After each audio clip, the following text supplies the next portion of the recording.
Welcome to Hope Ahead, a journey of infertility. My name is Naomi Ripstein. And this is Ryan Ripstein. And this is our story and struggle of trying to conceive. We hope and pray that by sharing our experiences and trials, we will bring glory to God, awareness to infertility, and also be encouraging to others. And just a reminder, this is our story and personal experiences. We are not offering medical advice. Well, we hope you enjoy the discussion, and thanks for listening. Hi, and welcome to episode 12 of Hope Ahead.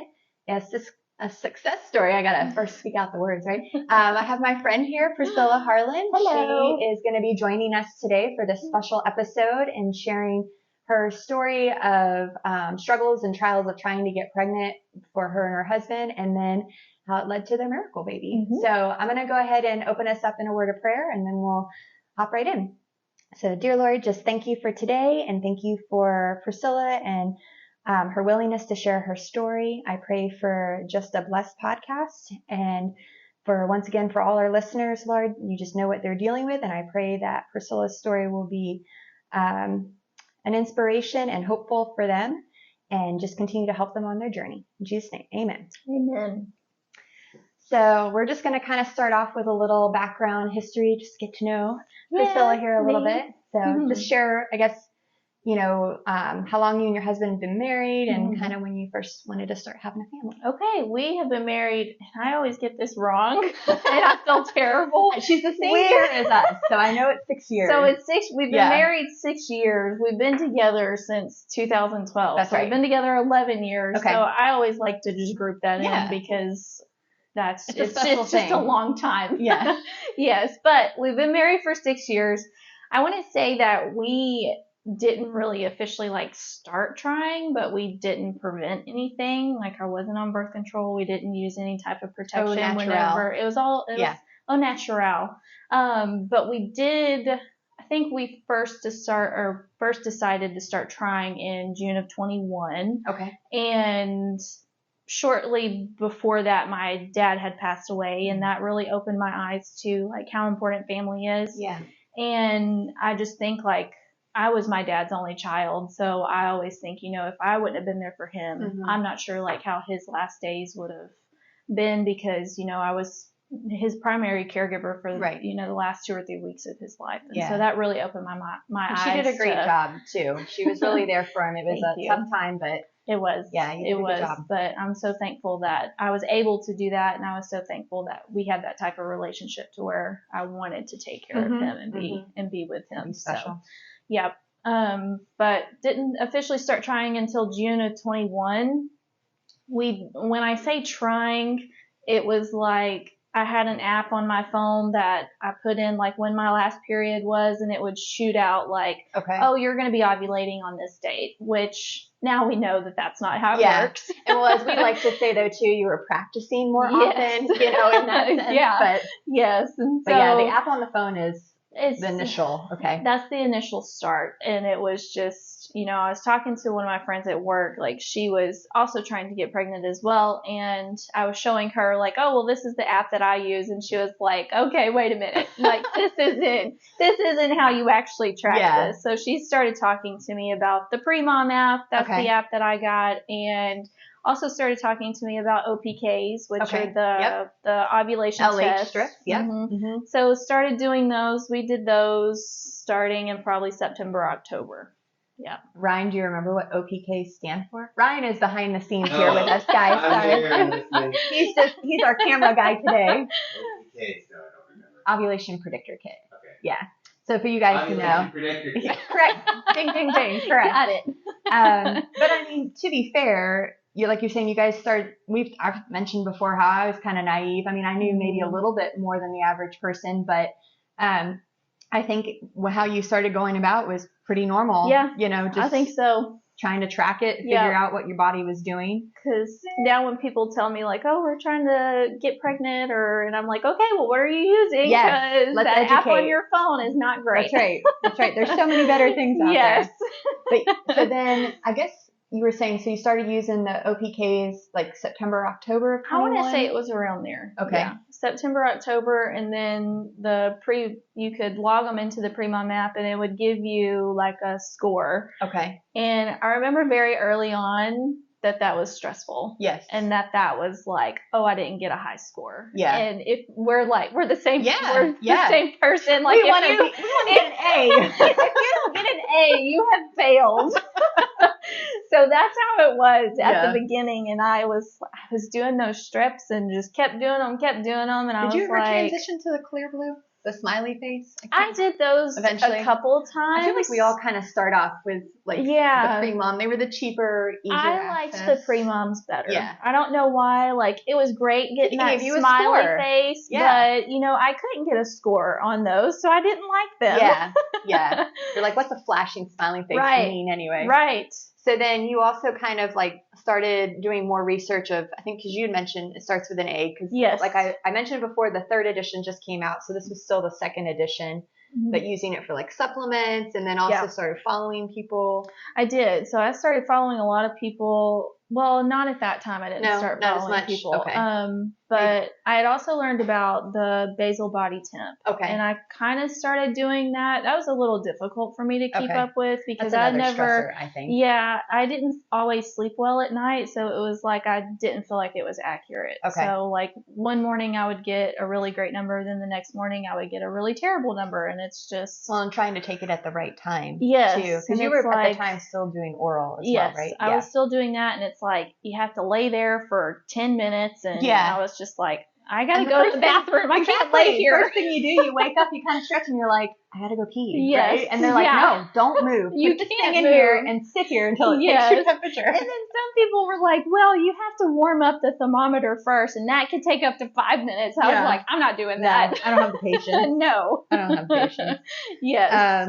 But I mean, I guess, you were kind of talking about a little previously about now learning about ovulation and like learning about your body. Like, obviously you guys were willing to give it over to God to like, let it be. But I mean, did you feel prepared for it? But you know what I mean? Like when you guys first started trying or? No, I was not, I didn't know anything. And that's sad to say, like as a woman, but I think that's pretty normal. People don't know like what goes into. We all go to school for sex ed, but it doesn't. They don't. I don't feel like they accurately teach you like what is actually happening with your body and like the hormones for each time of the month. Yeah, it's like that is super important. So I didn't know about ovulation. I thought like there was a week that you could get pregnant. I thought if you had sex during that week, like it was like, oh, we're good, we're gonna get pregnant. And after 3 months of trying and us doing that, like it was like, okay, what's going on? Yeah. Because that's not how it works. Well, because it probably always seems so easy, where we saw other women, they'd be like, oh, they got pregnant and they weren't even trying. Yes. And so you just think so that was my thought process. Yeah. That was like, oh, well, we have this date and this date and we have to do it sometime in between there and we'll be good. But no, that's not how it works. And then you talked to, I guess too, like you were just saying, like tracking your period and stuff, like, would you know like the symptoms of your period, or that was something you more kind of like learned about yourself to like know what was normal and was not normal? Yeah, I more kind of learned about that as we were going. Like before, I wasn't great about tracking my period. It was like, oh, okay, like I had my period around the 28th of this month. So you next look for month, it again around that same time. It's going to be around that same time. But there were some times like I wouldn't track. I wouldn't know. Like I wouldn't know when it was going to start. I wouldn't know like. Until you started getting crampy? Until I started getting crampy and I noticed mood swings, obviously, like the first or like the few days before. Yeah. And then. PMS. Good old PMS. So yeah, I would have PMS. I would just start getting really cranky, and my husband can attest to that because I feel like he was making notes in his head, like, okay, she's more crankier than usual. We've kind of joked about before. It's like, don't be like, are you getting your period? Like that's like the worst thing to say, right? Because it's like, no, well, maybe, how dare you? And then it's like we're not entirely sane during that time. And then it's like the next day, you get your period, and you're like, oh. That makes sense. I feel so much better. That's what it was. That's what's wrong with me. I'm not crazy. No. But I have a thought. So y'all are saying that you're kind of the same as far as personality and things like that. So Naomi and I have talked about how, she was like, we're giving it over to God and these kind of things. Can you talk about how you balance giving it over to God and the struggle to still want to own it yourself? We know control very Talk well. about that a little bit. I feel like this was a huge part in my walk with God, for him to really show me that, like, hey, it's my timing. Yeah. Like, you can control and try to control all you want to, but in the end, it's my timing and how I want things to happen. I know it's been a real growing process for you. It definitely was. Yeah. It was definitely a growing process, because, which I can attest to as well. Yeah. Yeah. And, there were times where I was like, okay, like, this is all up to you. I'm going to give it into your hands. And then it's like, I would go back and start like researching everything. And then it's like, okay, here you go. And then I'm like, okay, wait, let me take that back. Let me take it back. Yep. Yeah. Yeah. Yeah. So it's a hard balance. It's very hard balance. We're close in that sense, but we also really understood each other. Yes. In that sense, we're like, sometimes we'd be like, and sometimes we'd help rein each other in and be like, we'd really encourage each other and be like, well, do you think you're doing too much? Maybe. Yeah, maybe so. I am taking 30 pills a day. Maybe it was not a big deal. So just kind of reiterate just still too, like, PMS symptoms are not normal and don't always fully rely on even like what your hormones are. Yeah. You have a good example for like getting some testing done a little bit later on. Like, she got her AMH tested and it was low, but then she found out she had like a thyroid issue. Yes. So, and I guess we can kind of lead into with like the other indications and stuff there. So my mom and my sister, they have history of endometriosis. And when I was about 19, I started having all the signs and symptoms that they did.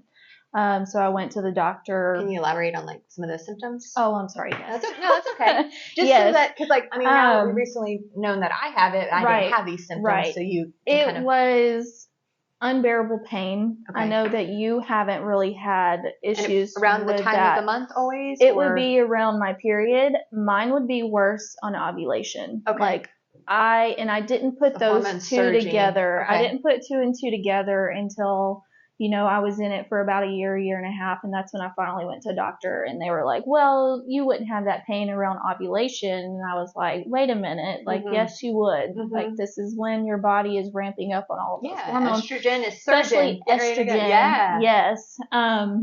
Listen to me. We know our bodies. Yes. Help us. Yes. So unbearable pain around period and ovulation. I would bloat so badly that I would look like I was pregnant. Okay. Like, I would look like I was probably about 6 months pregnant. I would bloat so badly. Headaches, just fatigue, but mine was mainly pain. Okay. And my periods were very, very heavy for the first 2 or 3 days. And then you even had pain like with bowel movements and stuff too, right? And even like just trying to urinate. It was like I would have to like brace myself because it would hurt so badly. And that was still around the time of the month? Yes. Okay. It was also around during ovulation? It was around both of those. Yeah. Okay. So period mid-cycle and then the end. Okay. Yes.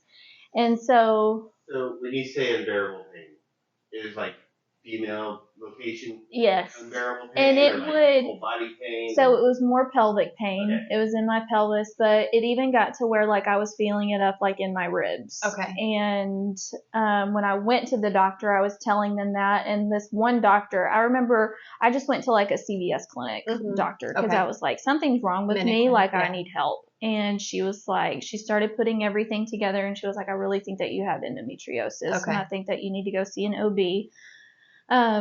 So I went to an OB, and she said, yes, that's it. She said, we won't know indefinitely. Yeah, sounds okay. Yeah. Unless we do a laparoscopy. I didn't want to do a laparoscopy because I was 20 years old. Right. Like I told her, like, I'm not trying to get pregnant right now. I'm actually in school. Like, I don't have time to be out and do this.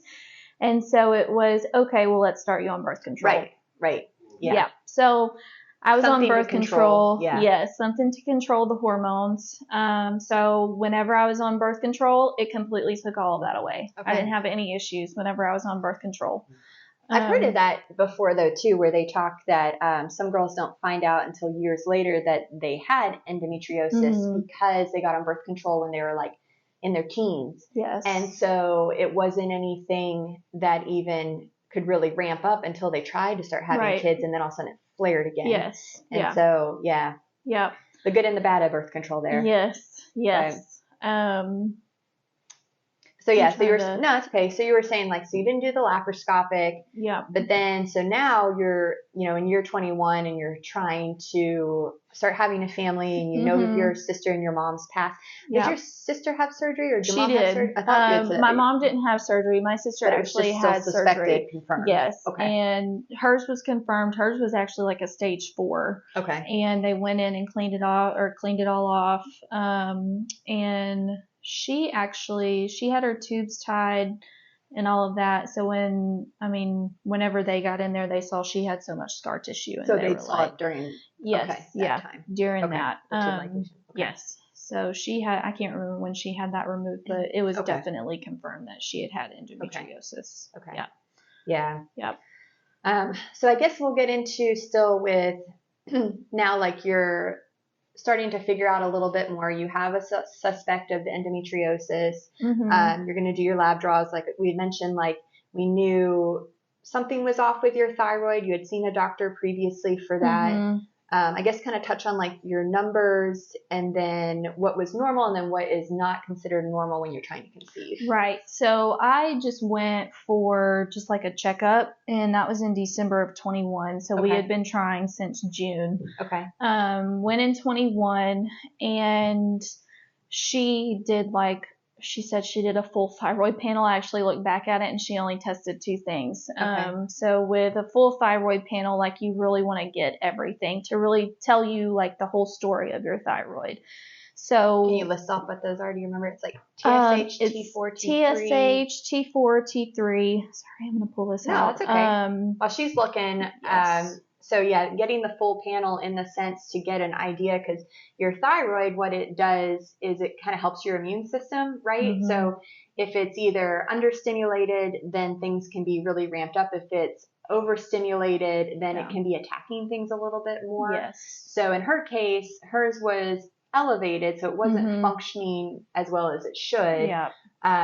But she was still within like the normal range of what a thyroid should be. Yes. So your TSH, so you want to have like your TSH, that's the stimulating hormone, the free T3, the reverse T3, the T4, and your antibodies. So your antibodies tell you like Hashimoto's, like if you have Hashimoto's. Thankfully, I didn't have any thyroid antibodies, but my TSH was a 3.8.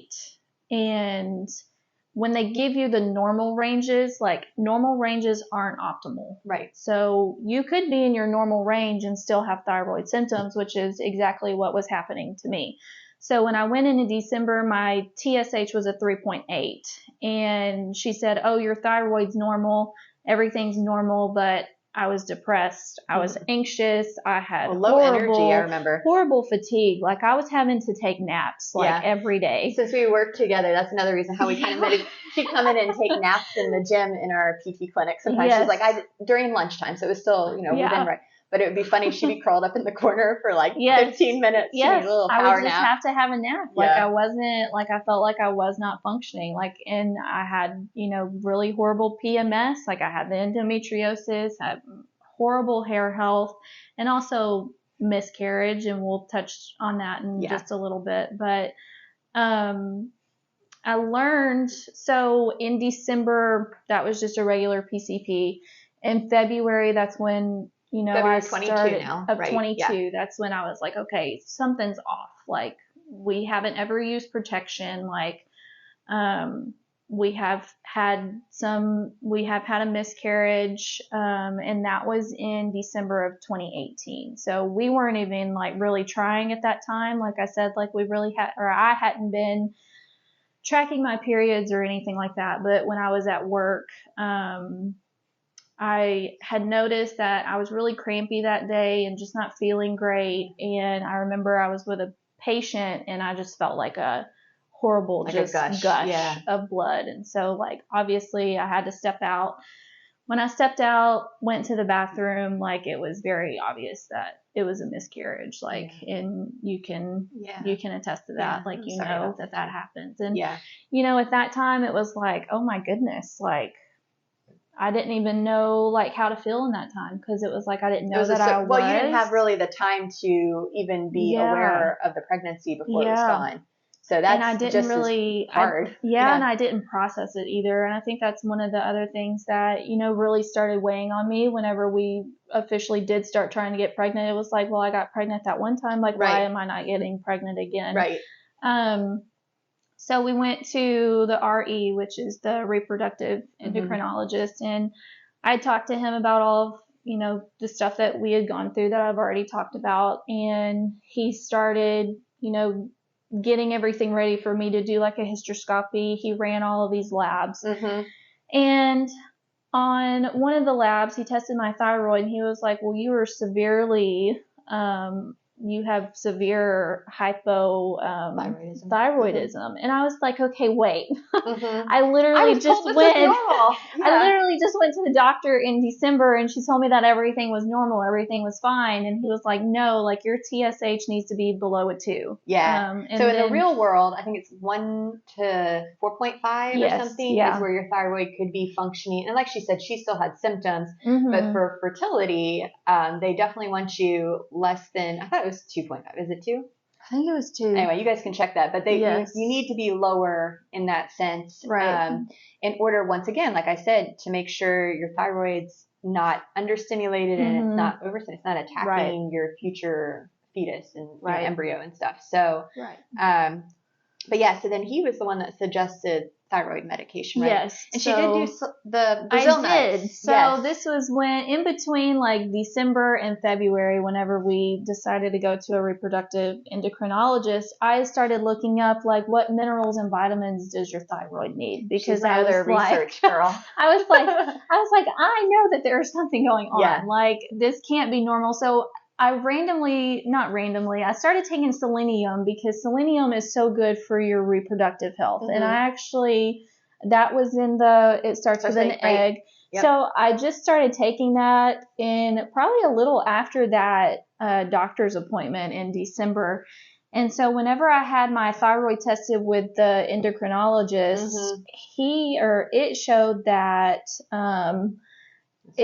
that my thyroid had went from the stimulating hormone had went from a 3.8 to a 3.1. Yeah. And that was in a span of like 2 months of taking selenium. Yeah. And then after that, the doctor, he did put me on a Synthroid. It was levothyroxine.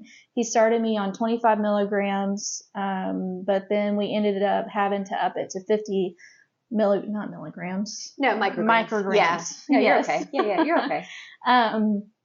So at that appointment, you know, I talked to him like in depth about what was going on, about the endometriosis, and me, like I was so excited about like all of my supplements that I was already taking. Like I printed it off. And I was like, here are my supplements. This is what I'm taking. And he was like, okay, that's cool. And like, set it down. And I was like, wait a minute. Don't you want to see what a good patient I'm being? Like all of my research. Look at this. And then like I had all of my other stuff, like from my pre-mom stuff that was showing my LH and all of that. And he was like, okay. And and she was taking, we have it on here, like 24 pills a day. Yeah, I was taking a lot. We definitely related in the pill fatigue. Yes, I was definitely getting very fatigued. So, and I know, so he wanted to do the hysteroscopy, but once again, like we had talked about, she went to the same fertility clinic that Ryan and I had gone to. Different doctor though, but there was a big push for IVF, and she was like, you know, my thyroid's messed up. I want to get that under control. He was okay doing the hysteroscopy, but then he still kind of wanted to push you towards that. Yes. So once we got finished with all of the testing, and of course, like every time you get a lab back, like it notifies you. So in your mailbox. In your mailbox, and I'm like, okay, wonderful. Like, let's see what this is. And so one of the first ones I got back was the AMH, and it's the anti-Mullerian hormone. Yeah. And I was like, oh wow, like I'm gonna look that up and see what that is. And so when I looked it up, like numbers just pop up, and I'm like, okay, like, let me see what a normal, like, 27-year-old is supposed to be. So it's supposed to be around 4.0. And so when I looked at mine, it was a 0.6. A 0.6. Like, I didn't even have a big number in front of that point. And when I looked at that, it's like the rug got ripped out from underneath me. And that's when, which you really didn't have a problem with this, but that's when I started getting angry. Yeah. And I started questioning everything. And I was like, why? Like, why is God making us go through this? Why is God why making is my us go body through this? betraying me? And that was one of the main things was, why is my body doing this to me? And that was just like a gut punch. Yeah. And to the point where like I couldn't continue like my day at work. Like I had to leave, and thankfully like my supervising therapist that was there, like she knew what we were going through and all of that. So, you know, she told me to leave, and it's like when I got in my car, like I don't think I had sobbed that bad like since my dad had died. Yeah. And that was the point where like I just lost like all control. Well, because you're doing all these things, yes, and it doesn't even really seem to matter. And that's right? what it was. Like I was doing everything that I knew to do, and it just it didn't matter. So whenever I got home, my husband was already at home, and like I was crying, and it's like I told him, I was like, I have the eggs of a 50-year-old. I was like, my eggs are dried up, like they're dead, they're gone. You still love me, right? You still love me. And of course, he is just like, it's okay, like it's gonna be all right. Like that's one of the pieces to the puzzle. Yeah, he's a great husband, just like Ryan is. Yes, so very supportive of her and everything. And I just, you know, I think like that entire time, like once I got that result, I was like, you know, what's the use in doing anything else? Like I hadn't done the hysteroscopy at that point. And so I just, that entire month waiting for that hysteroscopy, which it was like 2 weeks away, maybe even 3 weeks, like I just felt numb. Yeah. Like I just felt like I had no idea what to do. Like I didn't know what to do at that point. So. And then you were talking about even like your thyroid, like you had started and you looked up kind of how to better that and everything to get your hormone numbers better and everything. And I started looking up like, what is AMH? Like, how do you get that number? Like, is that number actually even accurate? And, you know, it's the internet. You're going to get both of it. You're going to get like, yes, it's very important. Like if you're never going to have children, if your AMH is below a 2, and I was like, below a 2. Dr. Google cannot always be super helpful. Yes. Right? So we went back to, you know, the RE, and this was like the sit down, we're going to go over everything. And my hysteroscopy was fine. Like they didn't find anything on my hysteroscopy. And you had your hysteroscopy like maybe, was that in March also? It was the middle of February, March. Got that scheduled, you got all your lab values. Yeah. And then had that done. I remember my first appointment was February 16th. Okay. Because that was actually my daughter's due date, which is like. Which we'll get to. I see you. Yeah. I see you up there. Yeah. So, and then our final appointment with the RE was March 26th. Okay. So it was a little over a month that we were having to do all of this. So we go into this appointment, like I feel defeated. My husband, he really doesn't. Not that he doesn't know, like I've been talking to him about all of this stuff, and it's different though for the guys. It is versus the females for sure. And so we get in there, and the RE is just like, you have to do IVF. Like there's no other options. Like there's no options. Like you essentially, you have very poor ovarian reserve. And he was like, this is honestly one of the lowest numbers that I've seen in the clinic in a while. And I was like, great. Hey. Thanks a lot. And that's what we had reiterated. Yeah, it's like record setting. Record setting. Not the way I wanted. Yeah. Yeah. Thanks, Brian. Yes, thanks a lot. But just in the sense of like when you go to those clinics, like they are very excellent at what they do, Yes. but they're not willing to do more investigative things, or right. They're just going to get you pregnant via IVF. Sometimes it's IUI, like if they'll go that route with you. Right. But that's very much where your doctor wanted you to go and was very much like, this is what your numbers are showing. This is your best bet. And, and like during that appointment, I was asking him, like, could this all be off because of my thyroid? He said, no, like, it's not because of your thyroid. It's because of your endometriosis. It's because of the poor ovarian reserve. Like, it's just a trifecta. Mm-hmm.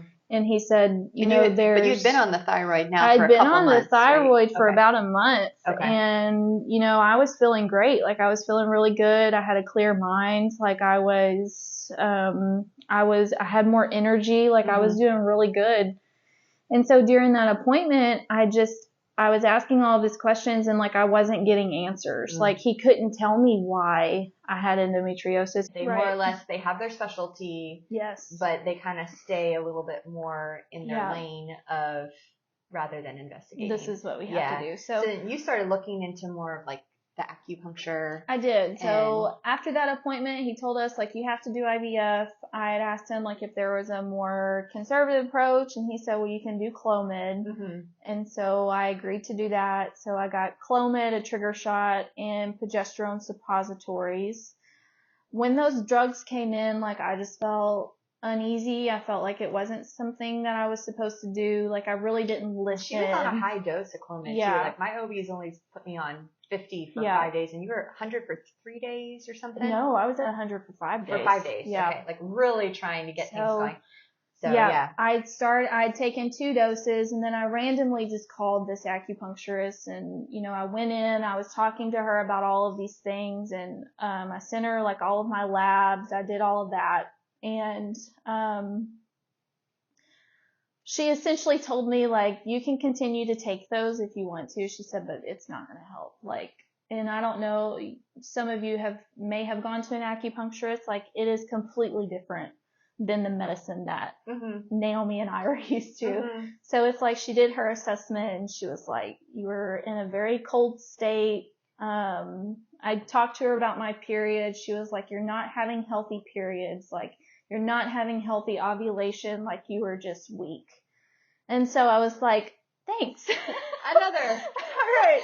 Girl. Hey. Yeah. Yes. So, like we had said too, like, so acupuncture with the Eastern medicine, they use cold in the sense of like poor circulation. Yes. So there are ways to understand it, but their terms are different. Very different than what we were used to. Yeah. So, I stopped taking those pills. I took 2 of them.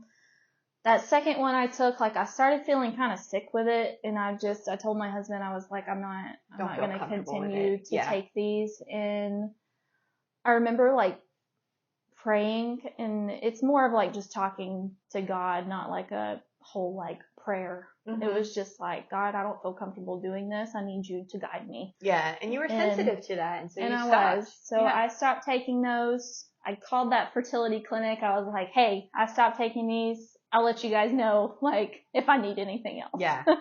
And so I guess before you get into this part, this might have even been leading into your time where you were like really broken. Yes. In church. So I would mention I had a public breakdown. It seems to be kind of a thing. Yeah. This is a very taxing journey. It was extremely taxing, and it was something that, you can't explain it until like you go through it. Mm-hmm. And, I had Naomi to lean on. She had me to lean on, and it was a very hard time. So during like March to May, I had completely like turned my entire life around. I felt like I had started cutting out things like the toxic stuff that is supposed to be like a burden onto your body and your endocrine system. So I went full, my husband makes fun of me when I say this, I went full crunchy. Like, if anybody knows the term crunchy, like, I was very crunchy. Like, he calls my stuff, like, hippie stuff. Yeah, like holistic. Holistic. My favorite thing is always her acupuncturist told her she had a cold uterus. Oh, yes. So one of my favorite things is she'd always be like, I'm laying there with my heating pad on, and I'm helping my cold uterus. And her husband would just kind of be like, yes. And it's like, I wore socks. Like, she told me, like, your Yeah. feet should never be cold, because Yeah. if your feet are cold, your uterus is cold. I was Yeah. like, well, my uterus is always cold then. Yeah. 'Cause my feet are always cold. So I forgot to say this. She actually told me, she said, your house is not ready for its guests. Yes, that's right. And I was like, I am very hospitable. Like, my house is always ready for guests. So thankfully we could still see the humor. Yes. So in between like that March and May, I had really just turned everything around. Like, I had started exercising and walking regularly. I had started doing yoga. I had really focused on myself and focused on my relationship with God. And I remember, like, on my walks, I would always pray, and I'm like, okay, like, you're going to have to do something. Like, I'm doing all my homework. I'm doing everything that I'm supposed to do. Before, I feel like sometimes that's some of my best conversations with God is when I'm on a walk. Yes. So, yes. Yeah. And I got to the point where I would just talk to him like I'm talking to you. I'm like, listen, listen here. But May 2nd, I had already, like, I am always documenting ovulation. I'm taking the OPKs, like, I'm doing all of that. Like, I've known, like, what to look for ovulation and just the signs that your body gives you. I was doing the BBT, but at that point I had the temp drop that I was wearing. Mm-hmm. And so it would tell me, you know, like, yes, you ovulated. No, you didn't ovulate, because you have a temp increase whenever you do successfully ovulate, because your progesterone will go up. Right. And you did the Anito too. And I did the Anito. She got kind of frustrated with that one. That was a lot of information. But I don't recommend the Anito at all. Yeah. Like, don't get it. Just don't. A lot of people like it. It's just, it's very expensive on the strips. It's expensive and it's stressful. Yeah, it's a lot because you have to, it's another hold your urine, take it at a certain time. Yeah. So it was very stressful. So I remember the date. It was May 2nd. I was ovulating and I had the most horrible pain in, I think it was my right side. I had the most horrible pain in my right side, and it felt like endometriosis. Like, I was like, I'm having a horrible flare-up right now. Like, I don't know what the issue is. Like, at that point, like, my periods were great. Like, they were what I mean, you can call periods beautiful, but my periods were beautiful. This was vicious. They were great. I had gotten a check from my acupuncturist saying that is exactly what your periods are supposed to look like. That's right, after going to her for a couple months. I went to her for almost 3 months. So I was like, I don't know what's going on. So I actually texted Naomi and I was like, I'm having horrible pain. Like, I had to get in the bathtub. I had to relax. Yeah. And she was like, that sounds like a ruptured ovarian cyst. And I was like, no, I don't think that's it. Yeah. Well, long story short, it was. Yeah. And she was pretty miserable, poor thing. I was miserable. I'd went to the ER. I didn't know what was going on. I was vomiting. I was shaking uncontrollably. Like, I had no color in my face. And like, this kind of progressed over a couple of days, right? It was progressed over a couple of days. So it started May 2nd. I went to the ER May 8th. Okay. So I sat in the ER and they did a CT scan or whatever.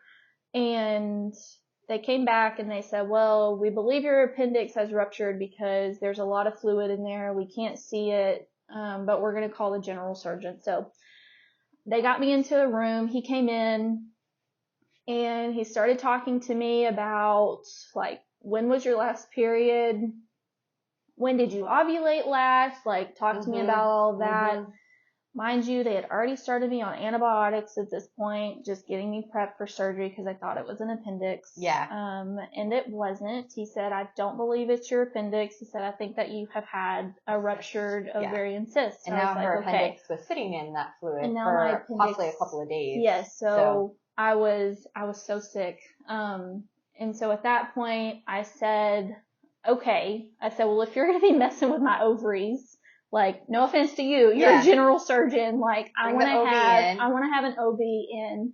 Well, and if they're already going to be in there, let's look for that endo. Right, and that's what I Yeah. told him. And so an OB came into my room before I had surgery, and I started talking to him about everything and told him about our journey and all of that. And he said, okay. He said, well, I'll be in there. He said, I will take it off, like if I see it, if it's in like a questionable place, like your fallopian tubes or anything like that. He said, we'll talk about it. He said, but if there are big spots that I can get while we're already in there, I will get them. I said, okay. So I went into surgery. I came out. I remember the first words out of my mouth is like, where's the endometriosis? Yeah. How bad is it? Where is it at? And the nurse was like, oh, sweetie, you don't have endometriosis. Yeah. Like, I just got chills again. Yeah. She was like, everything looks good. And I was like, what? Yeah. She said, yeah. She said, you don't have anything. And she actually like showed me pictures right there. And my uterus. She has this beautiful pink, reddish so uterus. Beautiful. It was, because mine looks really crappy. Hers looks really good. So I had this beautiful red pink uterus. Like my ovaries looked other than amazing.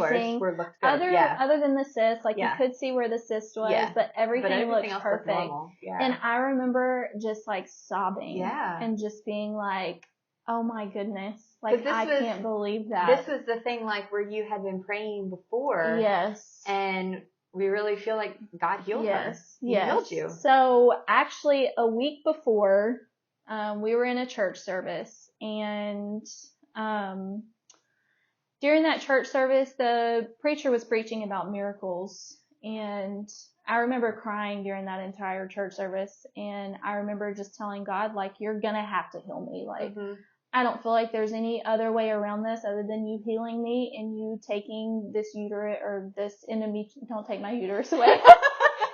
Taking this endometriosis away, like it is, you have to do it. Like kind of like a broken surrender. It was, right? And I was just to that point where I was so broken. I was so devastated. Like I had gone to one of my best friend's baby showers and had to step out multiple times just because I couldn't keep it together. Yeah. And it was actually, that was that Saturday. We were in that church service that Sunday, and I just remember crying that entire time and really surrendering and being like, you know, I can take as many pills a day as I can. I can do everything I know to do, but this really has to be like a divine healing for something that I can't do, that I know only God can do. Yeah. So we've actually talked a lot about, as we've gone through this process, like multiple cycles of the stages of grief. Yes. Right? But it's like repeated and multiple cycles are happening all at the same time on different topics and different reasons. And, you know, kind of that stage between the bargaining and depression and acceptance, somewhere in there is this rock bottom. Yes. Right? And that's kind of what you had in church that day, what Naomi had in church that day. Yeah. Of just like, I think that's like you talked about with your personalities, that real point where you really are like letting it go. Right before you're like, okay, I'll let it go. But not. Yeah. And this one it's like, I've done everything. I've run out of stuff to do. And there was, now I'm gonna hand it over just because I have nothing else to do. And this breakdown was even like right before you found out about the cyst. And so then it's like now the cyst is here, but finding about the healing of the endometriosis, I mean, that's just awesome. It is. I mean, it is. And it was a divine like moment. I always think back about that service and I was like, he healed me in that service. Yes. And I know you shared your story with other people about that too. I've shared that, and you know, that was once I had done that, like I had felt better about the whole situation. Yeah. More peace. It's like I had peace, like I had hope. Yeah. And then hope ahead. And then I was in the emergency room with this ruptured cyst, and I was like, okay, what's going on? God is working though. How is this working? Like, what is this going to do? And then I just think about like, if that wouldn't have happened, like what would have happened? Yeah. Like I wouldn't have known that I was healed of endometriosis. it was one of those things where I feel like I wanted proof. Like I wanted proof that I was healed. Yeah. And that was the proof. Like I wish I had before pictures of it. Yeah. And, but at the same time, it's like, I mean, I know you want it, but at the same time, it's I like, don't need it. I don't need it. No. You know? Because I already have my proof. Yeah. So you go back to acupuncture after this. And then... I go back to acupuncture, and she was almost mad at me because I had surgery. And I was just like, what? She's like, your body is weak. You were so weak. And I was like, okay. Well, I know, but I had to have surgery. Yes. I was like, I couldn't just not have surgery. Yeah. And so I went back probably 2 or 3 times.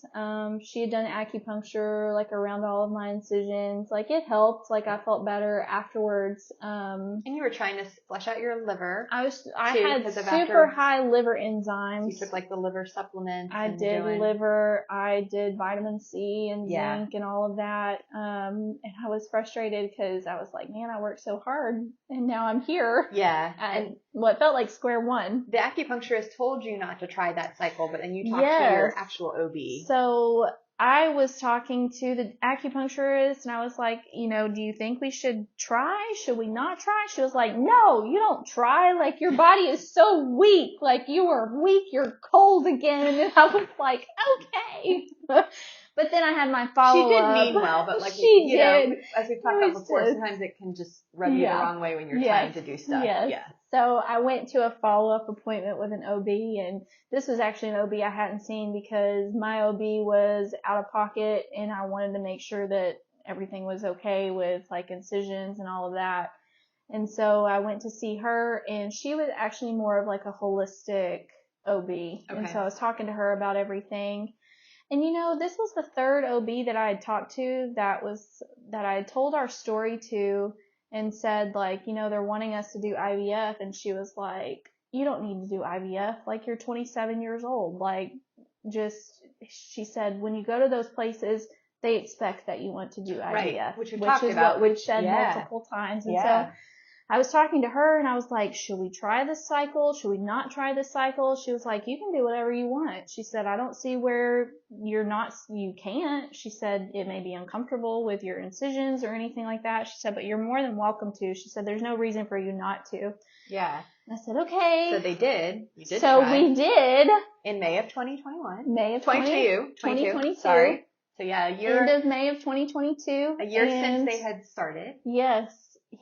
Yeah. A year. Yeah. And we actually got pregnant that cycle. Yeah.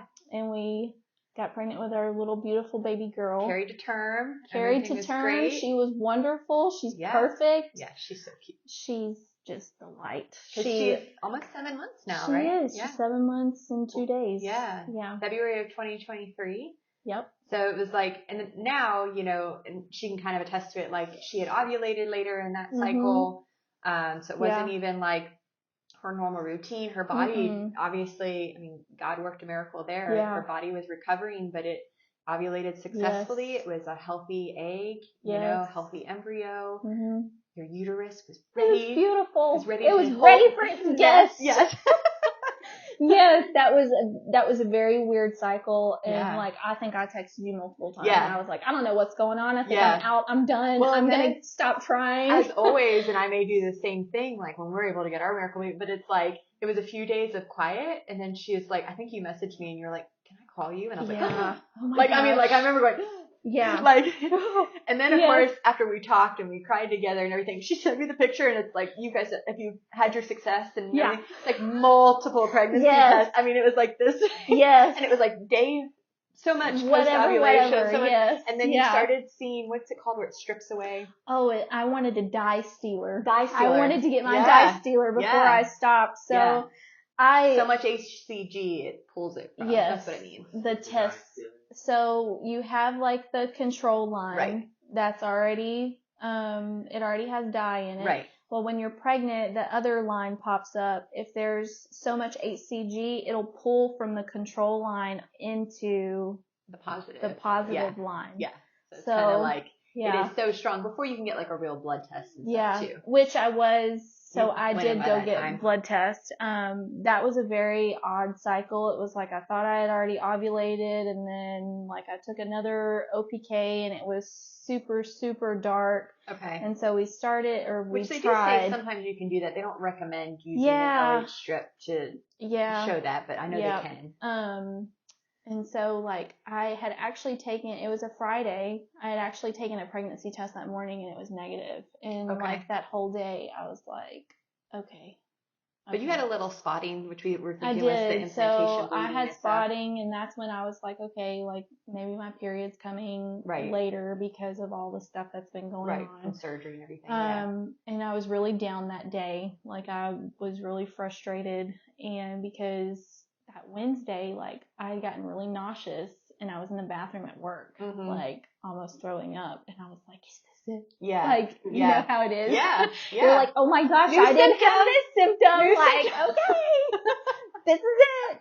And so when I took the test Friday, like, it was negative, and I was so bummed out, and I went to the grocery store after work, and I actually, like, I randomly just got those first response tests because they were supposed to be the most sensitive. And when I got home, I took it, and I kind of just, like, threw it to the side because I was like, it's not going to be positive. I don't want to look at it yet. I know. And then you're like, I know, but at that point, like, I had actually forgotten about it. Okay. And I went back in, and, like, I looked at it, and I was like, oh my gosh. And now it had been a certain amount of time, and you're like, shoot, I gotta check it again. Looking at it, I was like, wait a minute. Yeah. And, like, I went to the light, and I was like, is that a second line? Yeah. And then it's like I took another one, and it was darker. Yeah. And I flipped out. Yeah. And I called Brett. Yeah. And I was like, you gotta come home right now. And he thought something was wrong. I was like, nothing's wrong. I was like, I just need you to come home right now. I don't want to tell you this over the phone. Yeah. And so he got home, and he was like, what is it? And he was excited because obviously, like, he knows, like, he knows it's time to start taking pregnancy tests. Yeah. And, like, I showed him, and he was like, I see it. And I was like, yes. And so then, like, I probably took, like, 5 tests that night. Like, I went back to the grocery store and got more.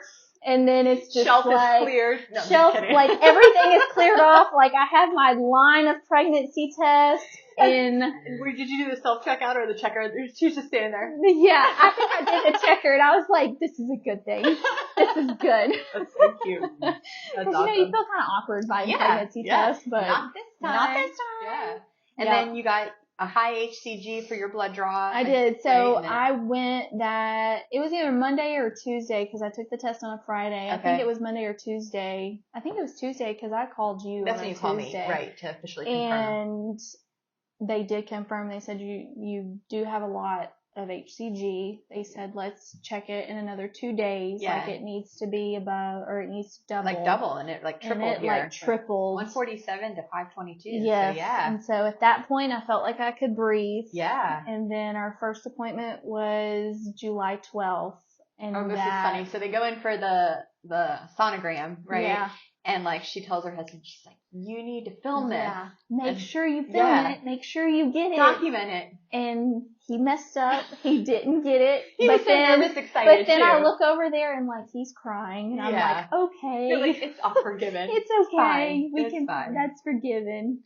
But, so I guess so now she's sharing her story. It's exciting. And just, like, your thoughts on pregnancy and how you prepped your body. You kind of touched a little bit, too, on just how baby showers were tough for you. Yes. And, but I mean, I know now, like, you know, you were sensitive even with me, you know, like we obviously share in each other's joy and everything like that. But like you were tuned in. She did it really well. She was kind of like just checking in and also too, it's like, I didn't want to stifle her joy because I knew how much she'd been going through. Yeah. It wasn't like that. Cause I would put myself in your shoes and I would be just like over the moon. It was good communication on that sense of like checking in, but knowing that person too. Cause we've talked about like being sensitive to it and making sure how you approach it and different things like that. Right. So, cause I mean, I was so excited for her. I mean, I think I was like, what? You know, on the phone.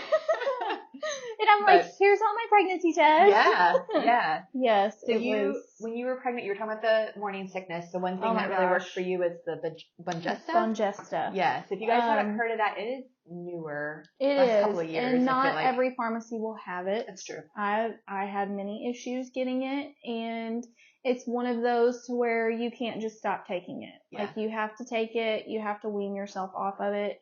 It is super high amounts of B6, and I call it Unisum, or is Unisum the B6? No, that's the thing that helps you sleep. It's the thing that's also in NyQuil. It starts with a D. Yeah, we have it written here on our slideshow. The Doloxamine. Yeah. You were the pharmacy. I know. It's You're the pharmacy an one. antihistamine medication that can make you a little dressed. But it's those higher doses together. Yes. So yeah. And so I think I started taking that at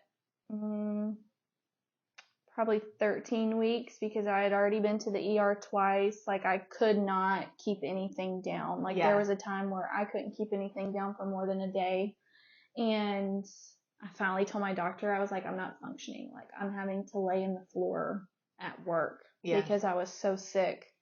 And she prescribed that, which I don't know how other doctors are, but she was totally for it. She said, you need to be able to keep food down. Obviously, you're growing a baby. Mm-hmm. And so she gave me that, and it was like the next the best day, thing that like I was a new person the next day. Like, I had my second wind. I felt great. There were some times where I would have a little bit of nausea, but it wasn't near as bad as it was. Yeah. Yeah.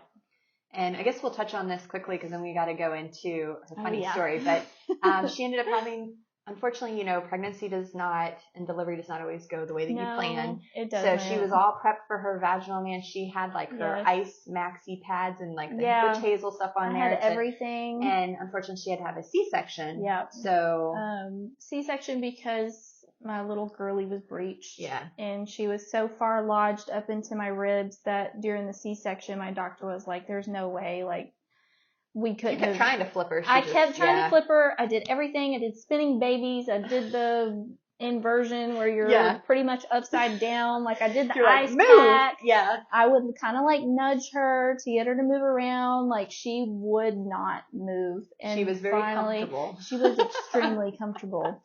And so we did a C-section, which honestly, the C-section was the best thing for me because it's like I knew what was happening. I knew when we were going in there. I knew I was going to have my doctor because, my doctor had been great through the whole thing. And she knew that I wanted to have a natural delivery. Right. She knew I didn't want to have like any medications with it, like nothing. I wanted to do everything, pretty much my own way.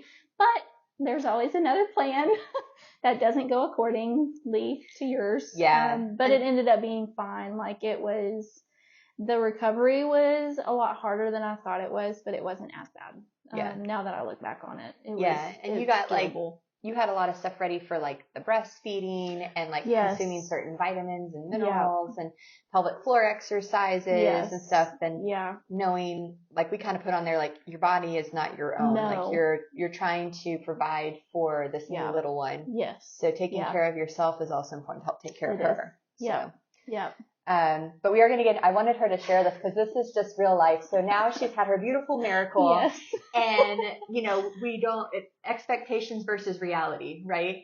And so it was like 2 weeks home, and this is just kind of where things all went to crap, and you're a new mom, and Brett's a new dad. Yes. And we're still trying to figure everything out.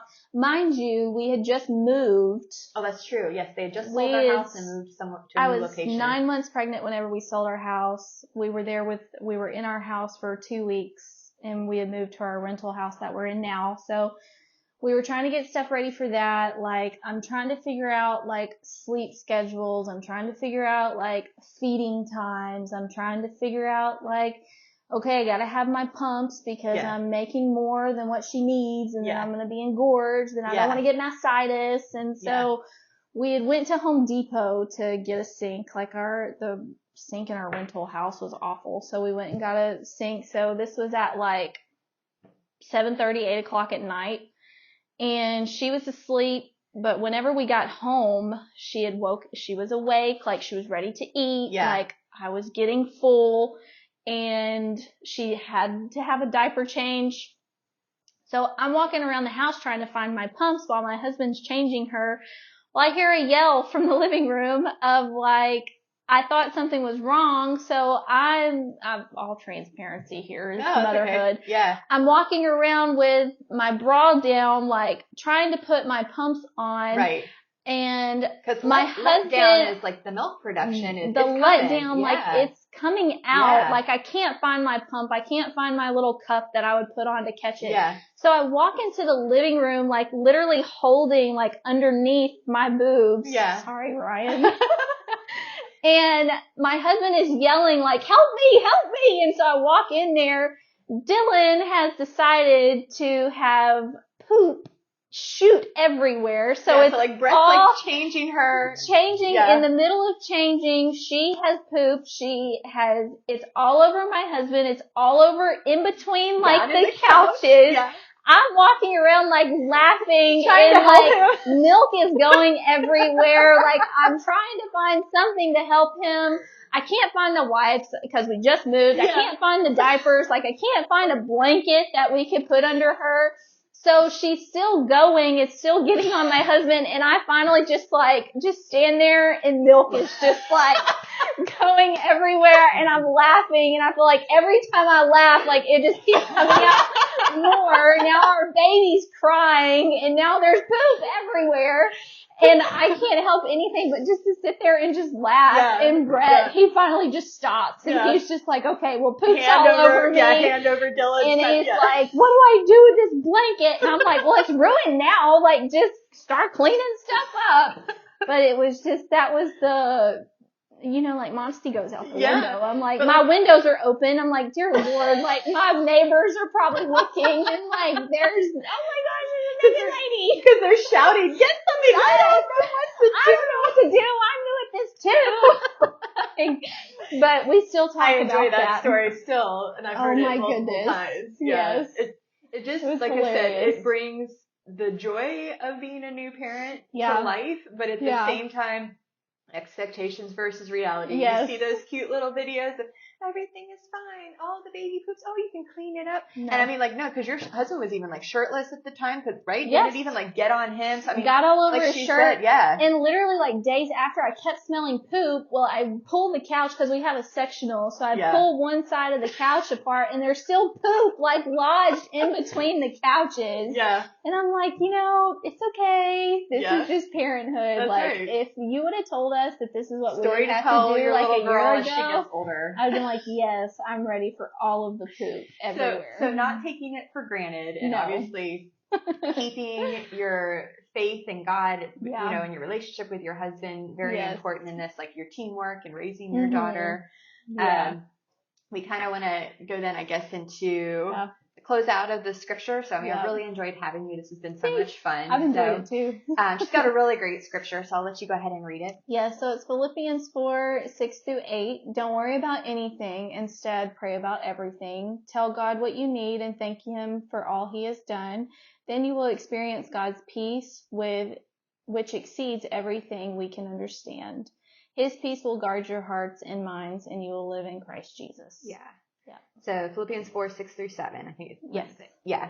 But I mean, what a great scripture, just in the sense of she was very open about telling God exactly what she needed. And it's, even with us, like we tell him what we need and he is listening, but it's his time. Yeah. And so, but it's like, I love that last part. His peace will guard your hearts and minds. Yes. And that's where you felt that peace near the end. And as we said, then everything just fell into place. It did. It happened. Yeah. So beautiful. And so I hope you guys have really enjoyed this. I wanted to have kind of an inspirational and like a special story with Priscilla and just know that this journey hopefully doesn't go on forever, and it may not be what you planned. We're not saying that it can always lead to a successful pregnancy. It may be adoption. It may be, you still need to do IVF. That's not something we've ever ruled out, but we definitely hope and trust and give it to the Lord because his plan is better than ours. Right. So, all right, I'm going to close this out in prayer. Thank you guys for joining us. So, dear Lord, just thank you again for Priscilla and for her openness and for sharing her story and for all the laughs and the tears and the shared experiences that we've had together. And I just thank you for her friendship. And I thank you for Brett. And I thank you for Ryan, for our supportive spouses. And I just pray for everyone to continue to grow in you and glorify you. And I just pray once again for our listeners that you would just help them through their journey of whatever they're dealing with, Lord, and that you would continue to show up for them. In Jesus' name, amen. Amen. All right, guys, until next time. See ya. See you later. Bye.